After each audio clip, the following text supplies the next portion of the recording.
Well, welcome to the Green Dialogue and happy May. Today, I thought we would chat with Jess Fransted from Ingham County about the Household Hazardous Waste Program. And we heard recently from Tri-County that household hazardous waste is an issue that people don't really understand fully. At least they don't understand their options. And thanks for joining us, Jess. No problem. I understand you just kicked off the season. Yes, yes, it's the week of gas containers and latex paint. People just don't read, don't know latex. Can you describe what life is like in the life of a household hazardous waste coordinator? I know you do other things as well with the county, but can you give us a brief intro as well? Yeah, so my name's Jess. I work for the Ingham County Health Department. I am in charge of our hazardous waste, Recycle-Rama. I do pool inspections. I do pollution inspections, tattoo inspections. I'm kind of all over the board with what I do. But one of my favorite things to do is our household hazardous waste collection.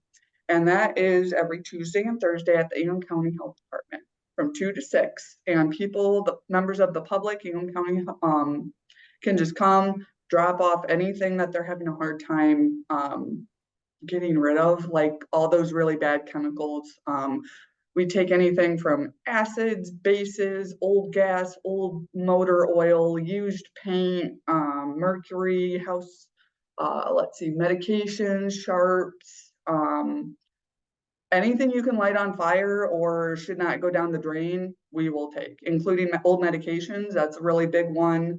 And then every other week, so every Tuesday and Thursday, we do these collections. And then every other week, we have drug and lab disposal, which is an environmental company that comes out. They collect our waste, which is actually happening today. So I had to cut out a little bit early. But yeah, so we get there early in the morning, we package everything up, all the drums, all the carboys, we label them, we weigh them, and then we set them aside. We do inventory, how much every week we're producing, we're sending out. And then this program is funded mostly through our partnerships with landfills, including Granger. I think there are like 2 other Ingham County ones that are a little bit lower tier than Granger, but we have a volunteer funding agreement with them. So basically we're like, hey, all this really bad stuff that shouldn't be going into the landfill that you guys don't want to deal with, we're dealing with it for you. So we're going to cut your cost, and in return, you guys give us some of the costs that you're saving, and it will help fund our program. And so our volunteer funding agreement gets renewed. I think it's every 3 to 5 years. So this year is actually a renewal year. And yeah, so we're kind of in the process of renewing our bids and collecting our hazardous waste. And yeah, that's pretty much it. We're looking, we're always looking to expand our information, because it sounds like a lot of people don't know about our hazardous waste collection. And in part, with discussions with upper management and stuff, it sounds like it's kind of okay with where it's at, because we don't want it to get too big, because then it's going to be an issue for us. We don't have enough space for like extra inventory. Like if we had twice the volume of cars coming in every day. So I'm kind of thinking like, how can we set up more of these hazardous waste collection sites? Can we coordinate with other people? Can we figure out a way to get this stuff out of the landfills? Because that's really just it. We want to make sure that our environment's safe. And with my background in environmental consulting, I can guarantee you we got a ways to go. So that's my spiel.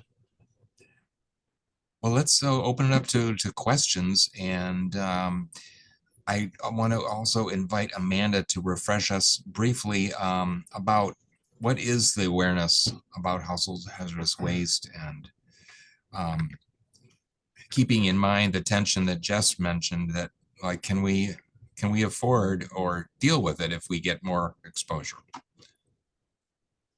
Do you, Yeah, Jess, I have a real basic question. How do we define hazardous waste? We got all of us probably have a bunch of cleaning products and other sorts of things, or who knows, in our basement or whatever. And so,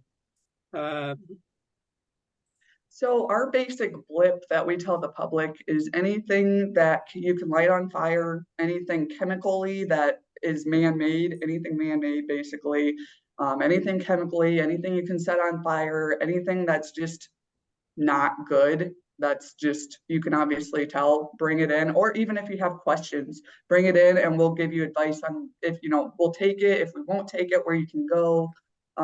So we have lots of opportunities to get people to the right avenues. Amanda, do you want to just briefly share your screen or your insight there that sort of sparked this conversation?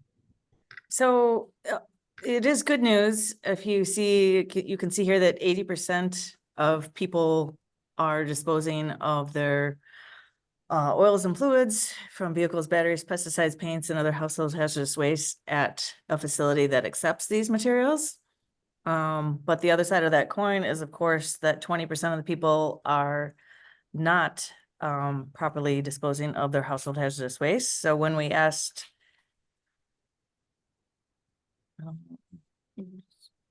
sorry, I gotta scroll. When we asked them why not, whoops.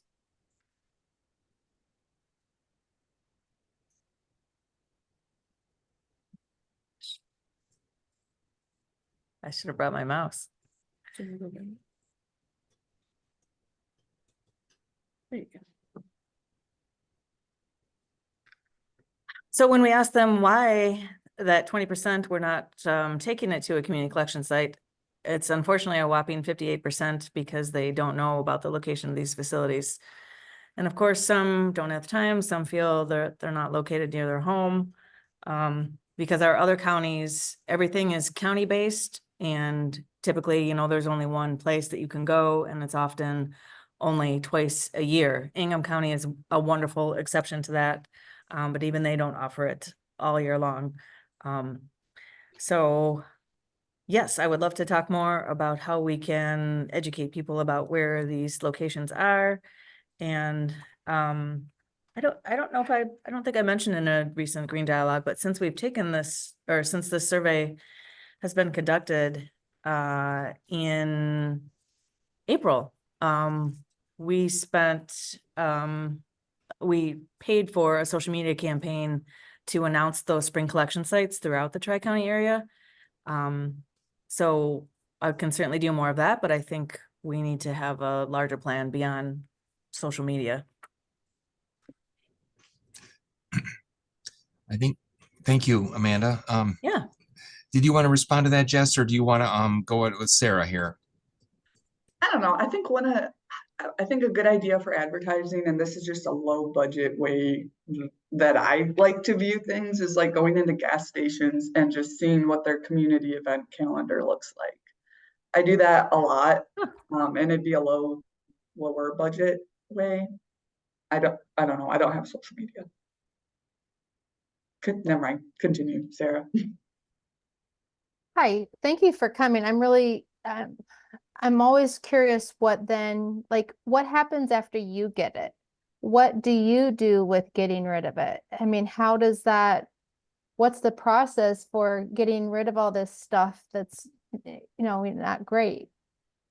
So what we have on site is like a satellite container. It's almost like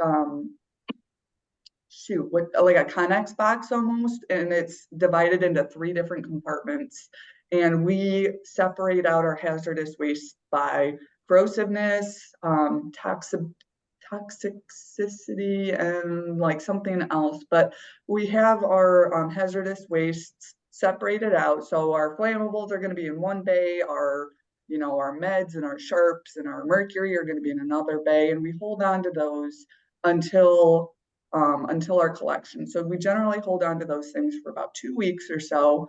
They're held in carboys, those big cardboard boxes, or they're held in 55-gallon drums, all labeled and everything. And then when we go to dispose of them, that's when we have our pickup every 2 weeks. And it takes roughly 2.5 hours, but we get everything labeled, we get it all inventoried, and then our driver comes, inventories, make sure everything looks right, picks it up, and then they take it to their facility for actual recycling and disposal. But what is the risk? Is it like burning it, incineration? What happens? Generally, it's very high temperatures. It's incineration. Okay. And you can do that with like the flammable stuff? Yeah, actually they use those for generating heat, because they can get those flammables to a really high temperature. And so if you do that, you can actually, I don't know, there's some way that they can make heat out of using these flammables, incinerating them. And Heat. so then they, I'm assuming, have some sort of process of being able to try to contain the Yes. And bad you know, air that comes from it. yeah, I believe they have scrubbers and like an air vacuum and everything around their site, but we actually haven't done a tour of their site. So that's actually a really good thing to mention, is like, maybe we should tour the facility that's taking our hazardous waste. I would love to go. That would be a thing that would be cool if we could go. Yeah, let me see about that.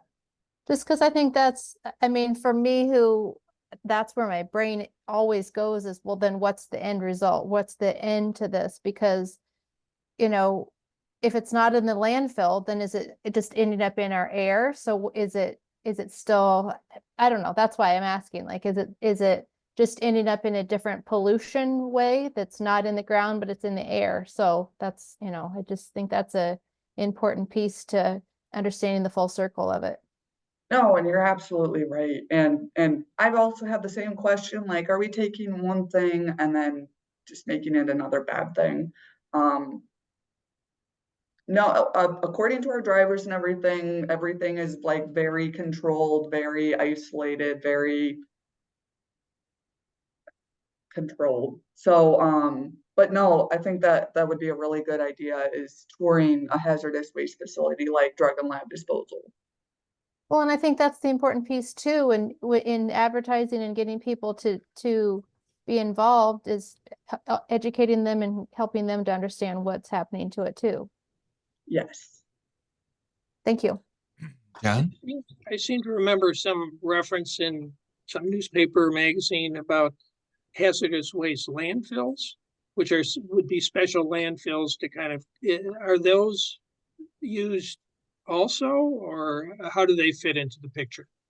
That's a really good question. I don't actually know too much about Ingham County's like hazardous landfill, but I do know that that we are making an effort with our program to prevent any of that from going to a landfill. And so I know that it cuts Granger's costs a lot by not having to truck all that stuff, landfill it, cover it, all that jazz. And yeah, I guess I don't actually have as much information about that as I should. I think there are special cells that Granger has that have certain liners but I don't know enough about it either. Good question. Sam? And then Kim? Hi, Jess. So I was in and out of the meeting a little bit, so I might have missed something, but the one I was curious about is electronics, these old tuners and things that apparently I've heard are not appropriate for landfills. But when I've tried to get rid of them, being in northern Michigan, there's really no place to go. What I found is a place down in Livonia, which I fortunately had a trip planned to go near there anyway, so I did take a few things there. But do you take those kinds of items? No, well, we take rechargeable batteries, Okay, but that's the only electronic thing that we take. okay. So where is a good place to take these electronics? 'Cause Uh, I don't really know. We've been saying, if there's a lot of metal in it, take it to Padnos or Friedland. Those have been our main things. And if we've been saying if it's like really plasticky, like an old fan, just throw it away. But yeah, we get that question a lot, and we're still not sure because we have our electronic recycling event. But if I remember correctly, they're also not local. Okay. It might be good to check with your county health department. I know, Best Buy generates about a semi truck every couple weeks here in the Okemos area. Yeah, we don't Um, have a Best Buy anywhere near here, unfortunately. Well, maybe, I think maybe Bay City might have one, but. The whole concept of producer responsibility is a big issue that we want to discuss. But if you're down in the Lansing area, we have an event on it's going to be the 21st of September. We had to move it from the 28th. We have some green team members here that may have just found that out because it just happened yesterday, but 21st of September. Come visit. You can stay at my place, Sam. Okay, mark it in, mark your calendar. Kim? I wish, excuse me, can I comment on John's question about hazardous landfills? I know that there is something down in the downriver Detroit area that a landfill that handles hazardous waste, because that's where all the contaminated soil from that train derailment in Ohio came to Michigan. But I don't know, other than the fact that it exists, I don't know how they operate at all.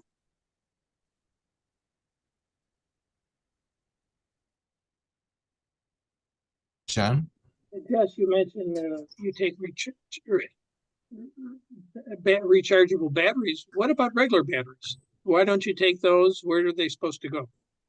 Regular batteries. So I guess Granger did a study a few years back on whether or not alkaline batteries impact the soil and the groundwater and everything. And after this study, they discovered that there's really not a lot of detriment to throwing away these batteries because they're not full of liquid. It's not worth it to go and try and get those precious metals out of there. So we just tell everybody to throw them away because that's what Granger, came up with after the study, after realizing, oh, hey, it's not a big groundwater issue or soil issue. Just throw them away. We'll take the rechargeables. Oh, where's our regular batteries? We just are supposed to throw them in the garbage? Yeah. Oh, okay. That's Yep. new to me. Okay. Okay. Yeah. But I then get you some- take the rechargeable. So Yep. then how's that different? So rechargeable ones generally have like a nickel alloy in them, or oh shoot, what's that? Cadmium. Thank you. Thank you. Or cadmium, and those can be reused and recycled and made into new products. Those will actually impact the groundwater and the soil if those batteries become, say, cut in some way. They will leak. They will get into the groundwater, and nobody wants cadmium in their groundwater. Amanda? Do you think you might have a copy of that study, or could you point us to where we might be able to find that? Yeah, I think it might be on their website, actually. I'll have to find that for you.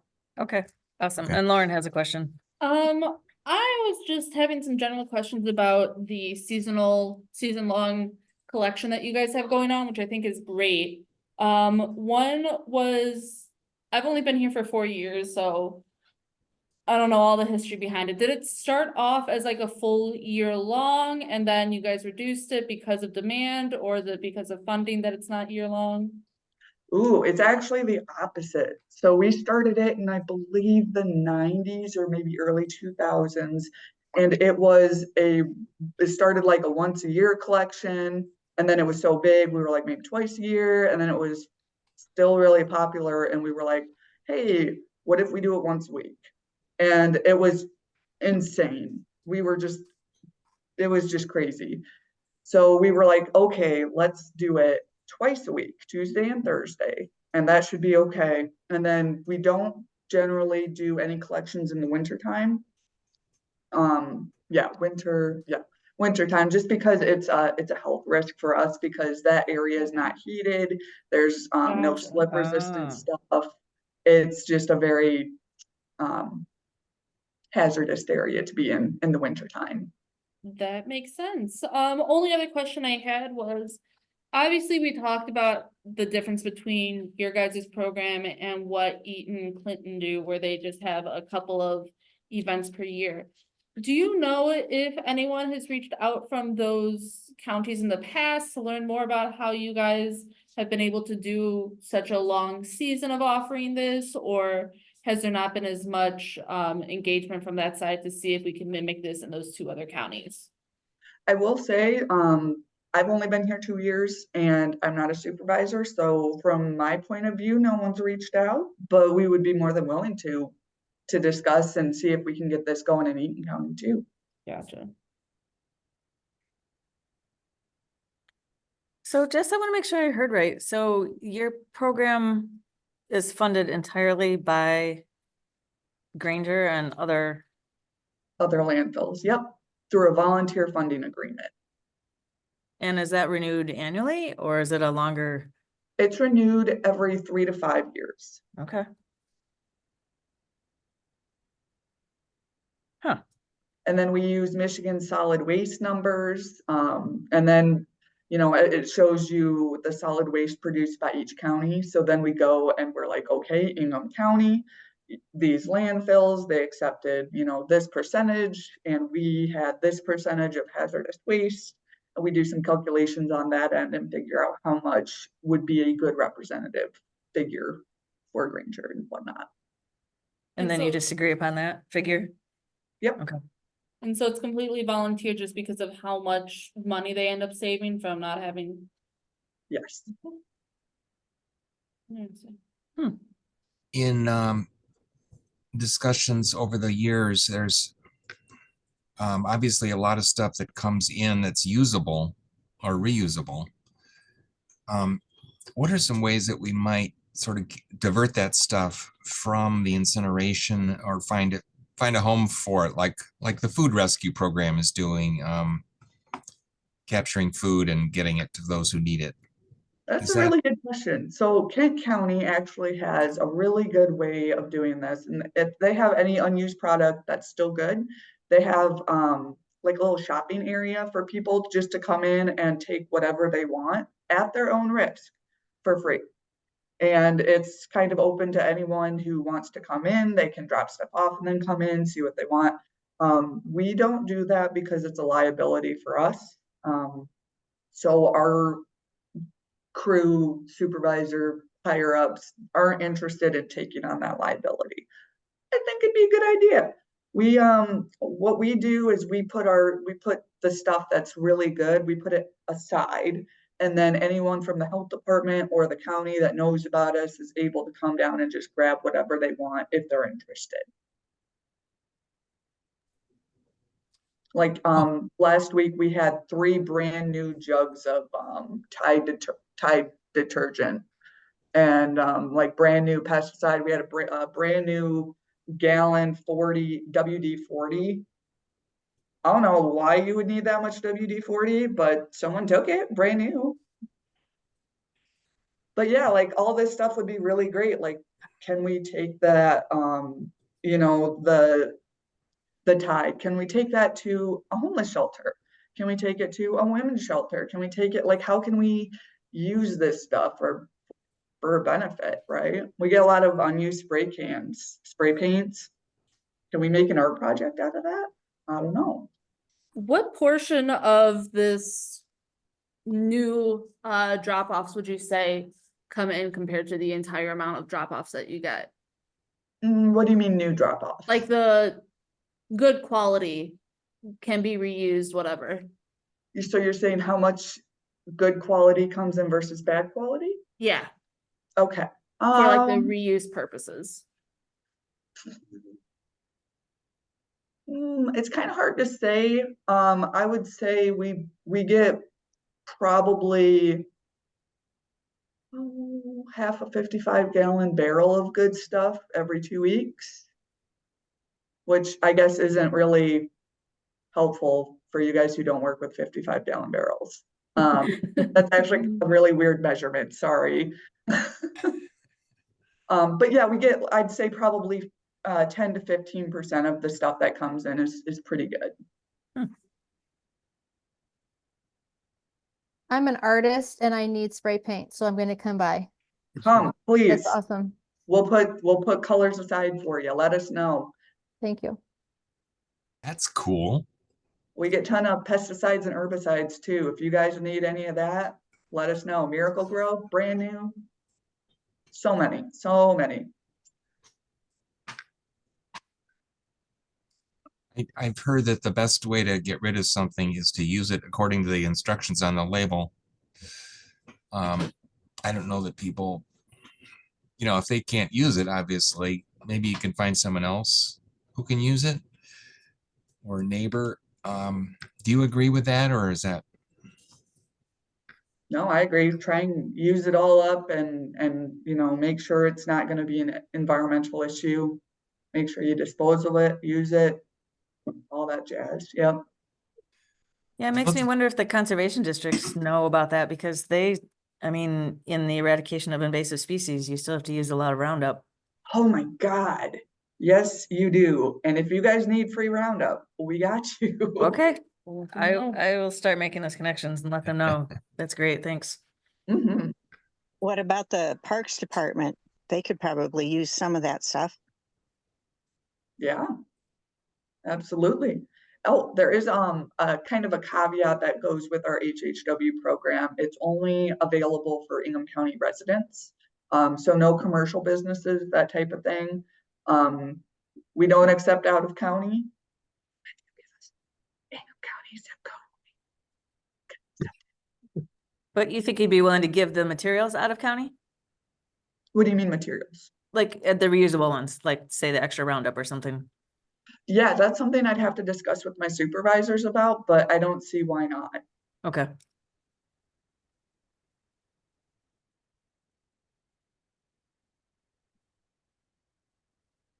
If you have any more interest on how Kent got their program going with the reuse stuff, that would be interesting. I know it's so exciting that you're part of this program here, just because you got some good ideas and you're willing to share ideas and discuss possibilities. Yeah, I want our program to be so awesome, and I want it to expand, and I want to just like get all that stuff out of the environment, because people are holding on to that stuff for way too long, and people just need to know more about it, and we don't advertise the way we probably should for a reason. But maybe we can figure out, maybe make some other hazardous waste sites. Like, I don't know how Kent did it, but their facility is so beautiful and nice. It's got sliding doors, a little canopy for you to just drive under so you don't get wet. Wow, what? Like, that's crazy. It's indoor, it's heated, it's like fireproof. It's really nice. And I got to figure out how they came up with the funding for that.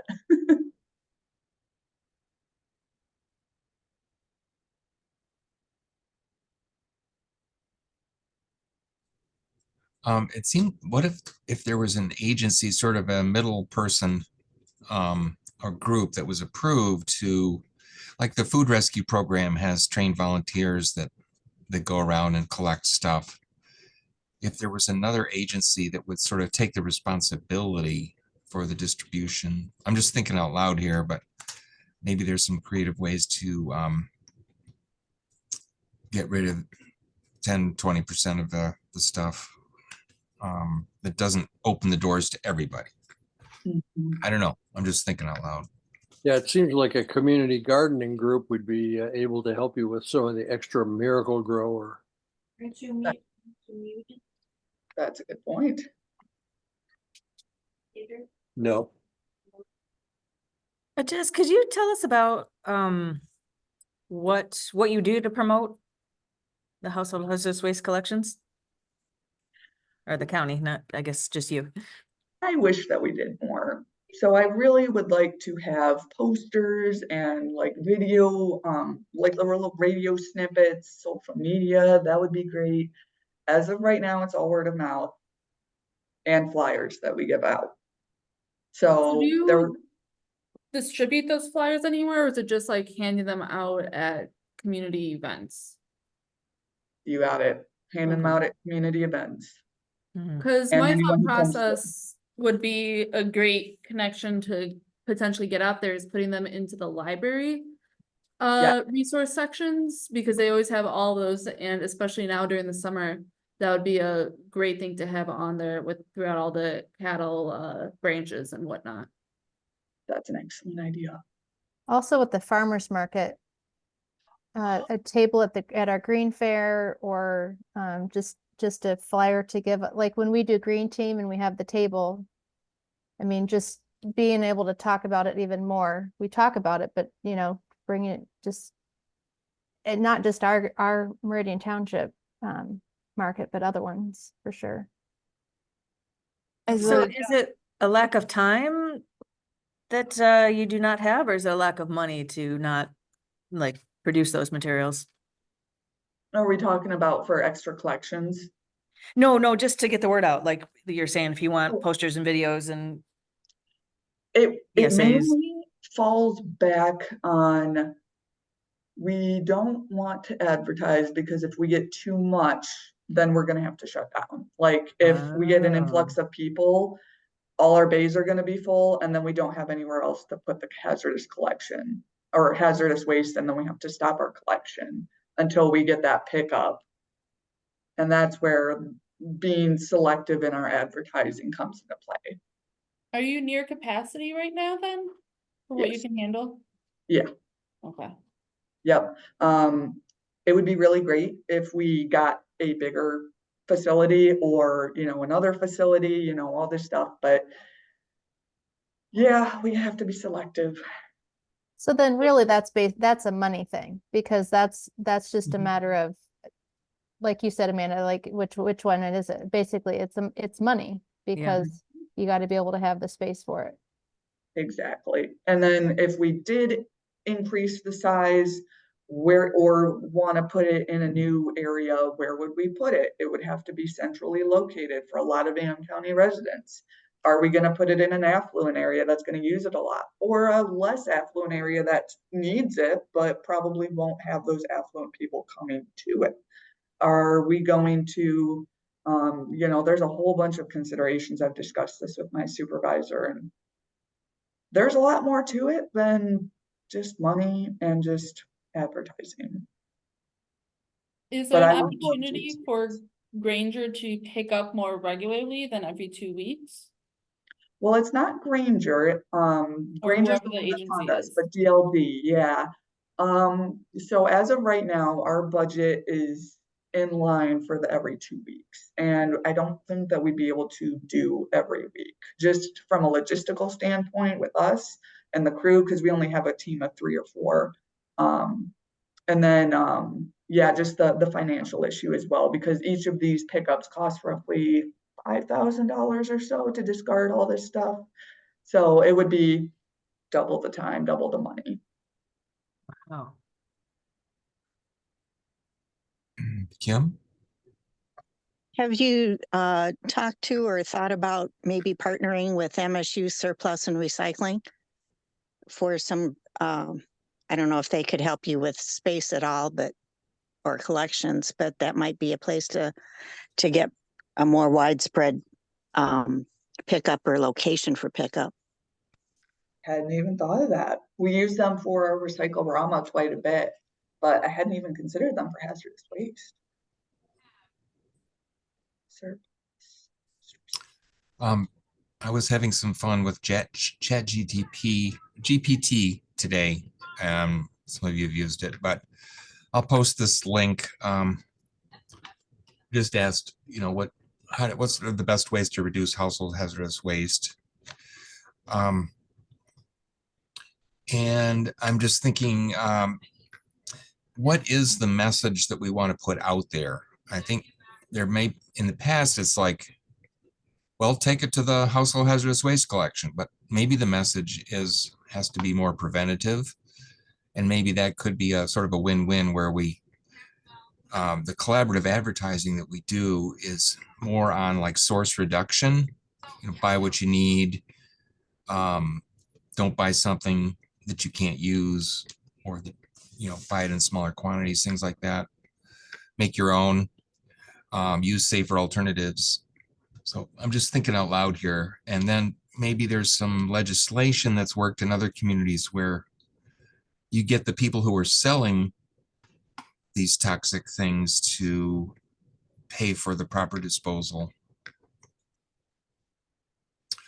Again, I'm just thinking out loud here, but Lauren, who's up in the, has been asked a few questions, works with the Groundwater Management Board. I bet they would be a good resource. Speaking of which, you have your hand up, Amanda or Lauren. Yep. So one thing that's, speaking of legislation that's been going on right now, is all of the counties need to start developing these material management programs and things like that. Have you heard anything from Ingham County regarding hazardous waste and how that'll play into their approach for materials management, or is that not at the step yet? Dude, I have no idea. I'm really curious as well because I feel like it's gonna be a big part. But yeah, as far as I know, there's one woman in Mason who is working on the solid waste plan. Mhm. I haven't heard anything about it. Okay. Interesting. Because my Um, thought process is that's definitely something that the counties will need to fork up money for at some point, though I don't know how they're gonna get the money. But that could be even a potential opportunity to help fund additional staff time and collection costs for increasing the amount of pickup days that you guys have. That's a great idea, working with other counties, because you do get that extra financial incentive working with other counties and whatnot. And I know that Mason is creating a compost facility because of this material management update with the state. So I know they're creating a compost facility. And I was like, what if we do a hazardous waste and compost collection? I spitballed this to my supervisor. And he's like, well, then we have to think about transportation, and is it worth the transportation? And then we fell down the rabbit hole of Yeah. probably not.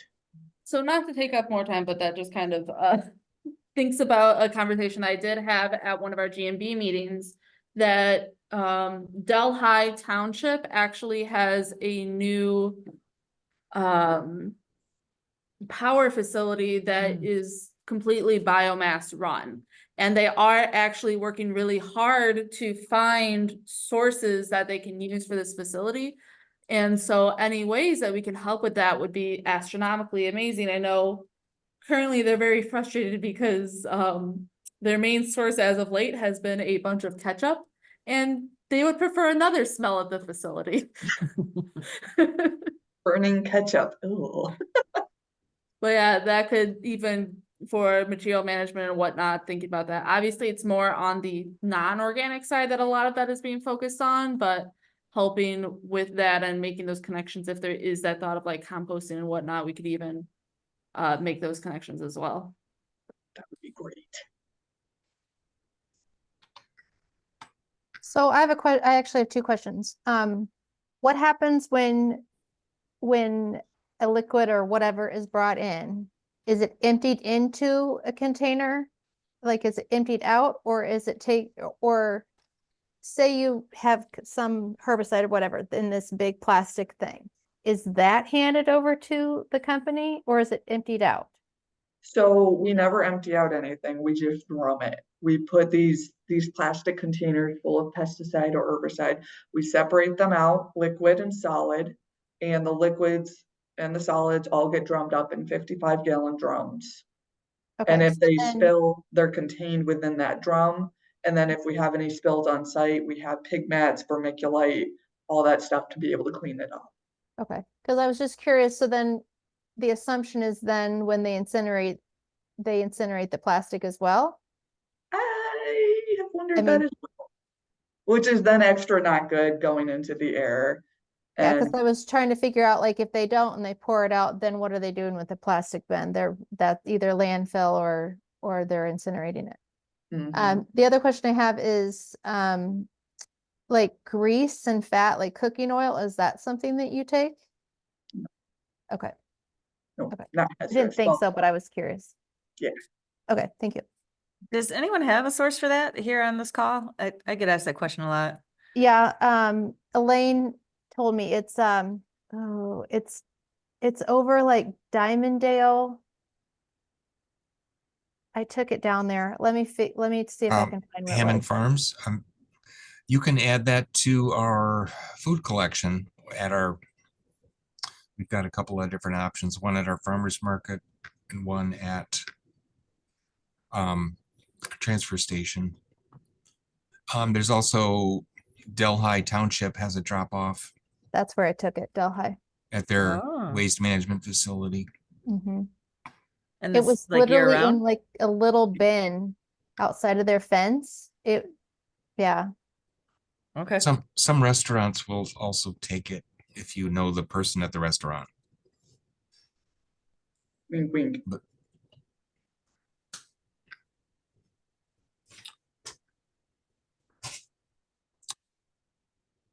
Okay, this has been a pretty rich conversation. By the way, there are opportunities to get involved with the materials management committee. Put the link in the chat. They're taking applications through Friday. And I believe one of our, I believe our treasurer has been appointed by Meridian Township to be on that board. They're also looking for people in the industry. Anyway, Jess, what did you say the time was again for collection? 2 to 6 p.m. every Tuesday and Thursday. 2 to 6. Okay, thank you. I will be coming by for spray paint. Thanks. Oh. Yeah, give us at least a week or so to get some for you. Okay, It comes in, so we'll have to collect it. We got Okay. some pretty nice colors last time though. nice. Thank you. And Jess, what is your location? 5303 South Cedar Street in Lansing, and we're right behind the health department, right across from 911. Okay, thanks.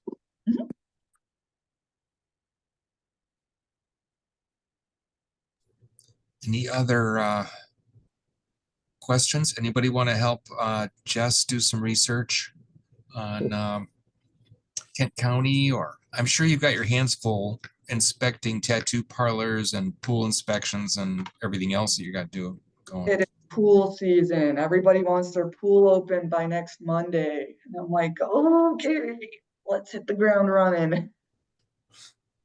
So many pools. I'm so sick of pools. Sounds like an interesting job. Oh, very. How often does a pool have to be inspected? Every year. Oh, wow. Yep. So if it's outdoor, right before it opens, and if it's indoor, whenever. And what if we wanted to lobby for more funding for you guys so that you could actually expand a little? Who would we send nasty letters to? You would want to contact my director, Rod McNeil. And I can provide his email address. I'm not suggesting that we do that, but I just, In a nice way. it would be cool to collaborate on some kind of messaging. What are the messages? And Letting people know about us is a big thing. Because so many people are like, we didn't know about you. And it's like, I know, I'm sorry. we sure get a lot of messages from companies selling things like Roundup and medicines and other stuff that ends up at your place or in the wrong place. So how do we even compete with those, the massive advertising that these corporations promote? I mean, we're just local. We can only do what we can. We don't have the resources, time, or money the way corporations do. But we're gonna give it our best. So if there was some legislation or some interest in enhanced corporate responsibility, that would seem desirable. Good luck. It's a tough hill to climb. Any other parting words of wisdom from anyone here? Or any other topics that people want to chat about briefly in our last 10 or 15 minutes? I just want to make sure Jess knows she should be in contact with Lauren and I. We have your email, so we'll reach out again, but just in case, like we try and watch funding sources for our local communities, and we keep talking about this being a money issue, so let's always keep that in mind and see if there's not something we can do about that in the future. Yeah, plus we have all those connections with the conservation district, so we'll see if we can help out with the reduction and taking some of those better quality pesticides, herbicides off of your hands to see if we can get those into their use. Plus our manager is going to be heavily involved in all 3 counties' material management programs. So we're going to be bringing back the fact that household hazardous waste stuff will be something that see if we can put in some type of work with, hey, funding for this could help address a lot of these issues, that there's that demand, but we can't advertise any of this because we're at capacity and you need more staff and time to do it, but that the demand would be there if we can get the funding for it. And I think another important thing to consider is in terms of staffing, these staff are gonna need to be Yep. HAZWOPER certified. What kind of certified? 40-hour HAZWOPER. It stands for oh shit. Oh, I just had it. Hazardous. It's essentially hazardous emergency operations, and you learn how all the hazardous stuff works, how to be safe with it, what to do if there's a spill, how to clean things up, how to report an emergency. So we go through a refresher every year, generally in the fall. And so you're generally going to want to have a HAZWOPER training or refresher in order to deal with these chemicals. Not anyone can just come and do it. Okay. And our environmental program manager, Jamie Rominger, was sick today. Otherwise, she would have been attending. So you may hear from her as well. Okay. But thanks so much. This is very helpful and exactly the kind of information we were looking for. Perfect. Glad to help. I'm not sure we'll be doing it next spring. We may be, but we just had a latex paint collection in Ingham County, and we collected 11,000 pounds of latex paint in collaboration with e-paint recycling. And paint's real expensive these days, as people know. One of the things, the e-paint recycling has been super helpful, but I've also told people like, well, maybe your neighbor, or maybe you could find someone who could use that paint. You mentioned that you get a lot of latex paint. How much latex do you get, and what do you do with it? So we don't accept latex paint because it's water-based, and as soon as it's solid and dried out, it's not a hazard anymore. So then you can just throw it in your trash bin and call it good. But the latex paint we do get, we just treat it like our oil-based, and it goes on top.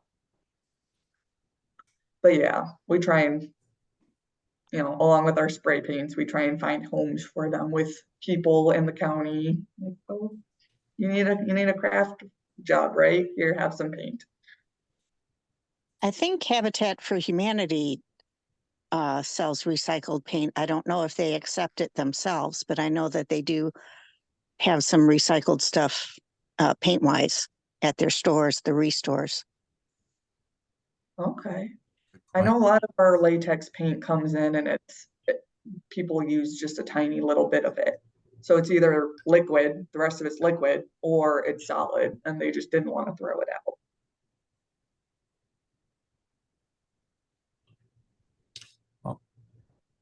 This is probably, we've got more questions today than we have had at many of our dialogues. So thank you, Jess, for taking the time out of your, especially on a pickup day. That's okay, I got out of it a little early.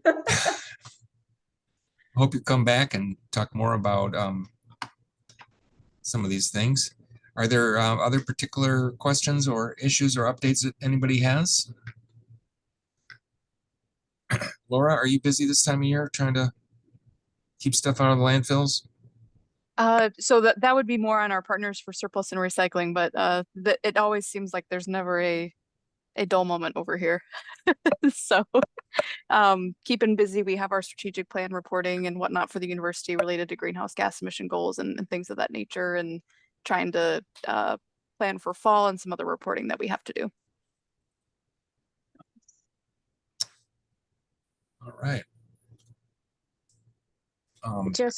I was just curious, with your HAZ training, is that provided by the state of Michigan? Let's see, I know there are third parties that do it. So we go through, I think it's Delin training, or maybe it's Safety 101. They're out of Grand Rapids. It's two dudes out of Grand Rapids, and they do it every fall at the Kent County Hazardous Waste Collection area. I retired from FedEx, and I was, among other things, a hazardous materials specialist. And FedEx has their own programs and things. And of course, it was centered more on transportation. And we used IATA regulations and 49 CFR, which, great doorstop. Yeah. not much fun trying to find anything in, but yeah, there's a whole lot of considerations when you're taking in, especially liquid hazardous waste, corrosives, flammables, etc.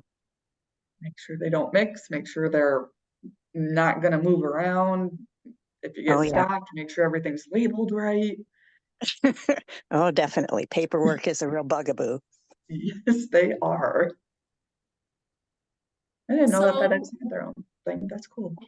One thing I did want to give you guys a little bit of an update on, which is kind of why I've been a little MIA recently, is I have been working on a rather large project that is going to be getting kicked off, hopefully next month. So I have been bringing together about 10 water providers across the Tri-County area and outside of the area. We are addressing issues surrounding water softening and the amount of lime that water providers need to purchase all the time for water softening, and then the lime sludge that comes with it. One of the big things about lime sludge is that it's not a lot of options for reuse, and so it's a big waste proponent and a big cost for a lot of these water providers, because right now there are limited options for reuse with helping with soil stabilization and things like that, but nothing too big, so a lot of it ends up going to landfills.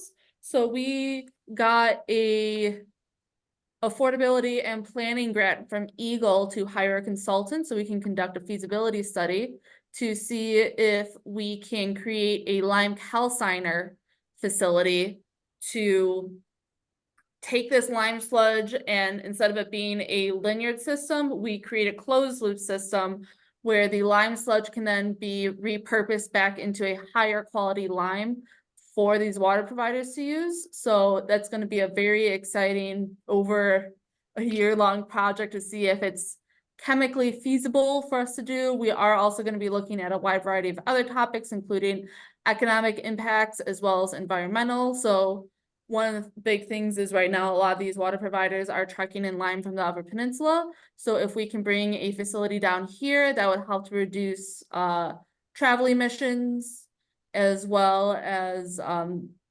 looking into carbon capturing options for this potential facility as well. So it's a very exciting thing. We will be putting out a project announcement in the next month or so. So keep an eye out for that, but it's a fun thing that's consumed my entire life for the entire calendar year. Good for you. Amanda, where does lime come from? Where are they, are they? It's a mining? mine, so it's pretty much Yeah. like rock almost. So the Yeah. lime that we have is from a mine up north. I can't remember off the top of my head, but they will truck it down to all 10 of our water providers that we're working with. So do they think that is there's it- a mine, lime mine down here somewhere? No, so what the calciner process does is it takes the lime sludge that is the waste product of softening your water, and we put it into this kind of like a big kind of tube situation where I think it's magnesium potentially that helps bring it back to the original product of lime. So instead of it going to waste, it gets repurposed into the lime that we can use actually at a higher quality and concentration for these water providers to use, so that it would actually eliminate the need for mining that lime for these providers. Dude, that's so cool. So it's kind of like how you can keep recycling an aluminum can over and over. It's going to be the same thing for lime, but what's actually very interesting about the lime calcification process is just due to chemistry, it actually creates a excess of 20% of the lime that's going to be produced. So we'll actually be producing more lime than we are taking in. So it'll be an opportunity for us to even potentially expand to other water providers to sell off our excess lime, or even working with other private partnerships with companies to sell them the lime as well. Wow, that's awesome. Yep, so it's going to be again, a big way to help reduce overall transportation emissions, but then also help to offset a bunch of this lime going into landfills and helping to prevent that waste aspect. Great. Any other parting comments? All right. Thanks. Hope to see people back next week. We have a open dialogue next week, and then we have if you have suggestions for future speakers, maybe we could have someone from Kent County come chat with us about what they do. Just a thought, but have a great week, everyone. Good weekend. Thank you for Jess. coming, everyone. Thanks, you too. Thank you, Peter.